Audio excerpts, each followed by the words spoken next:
Hello there ladies and gentlemen, today we will be testing GTX 1650 on Monster Hunter Wilds. Yes, the developers recently released a benchmark version. I'm playing on 1080p, everything is set to lowest, FSR 3 is set to quality, and once again as you can see 1080p.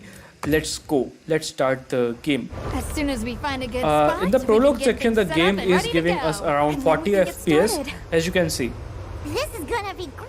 On the right hand side there is a dedicated PC spec chart, my laptop spec chart. I have a 9300H GTX 1650, 16GB of RAM in the dual channel. You can see each and every precise information on the right. This game is very much CPU demanding. I have a 4-core Intel i5 CPU and the CPU utilization is 100% in the prologue section of the game.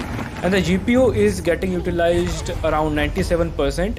And the VRAM usage is around 4 GB. So on the lowest of settings with FSR turned on, this game is using 4 GB of VRAM. As you can see, there are some micro stutters. I will be skipping the recording because I recorded this because my face cam uses a little bit of resources. I am using a third-party software. I am using my phone as my face cam. So as you can see, on average we are getting around 37 FPS in this prologue area. But things actually turns drastically worse because when we enter this section of the game, the playable section of the game is stuttering. The game is not even giving us 30 FPS. As you can see, pathetic unplayable experience on 1080p, FSR set to quality. So what I did is I tried to play the game on 720p with lowest of settings, FSR set to quality. Now let's see whether the game performs well, whether the game gives a 60 FPS or not. As you can see, everything is set to low, and let's start the benchmark. So this time in the prologue section the game is giving us around almost similar FPS, like 40 to 45 FPS. Once again, let me skip it. No major difference, guys.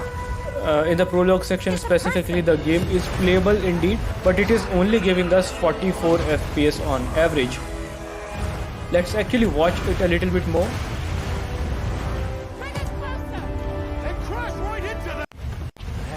Once again, it is giving us 44 FPS on average. So let's go ahead and let's see whether you can run the game in this playable area or not. Okay, it's giving us around 35 FPS on average. The game is indeed playable as it is giving 30 FPS, but at times the game was going below 30 FPS as you can see. And on 720p the game VRAM usage is still around 3990 MB, and we are still maxing out on CPU usage, and the CPU is actually becoming the bottleneck. Again, 120% of CPU usage. But the game is giving 30 FPS, so a disastrous experience on GTX 1650. If you own a GTX 1650, just do not purchase this game because you will be getting terrible performance, guys. Thank you so much for watching. I'll be seeing you in my next one.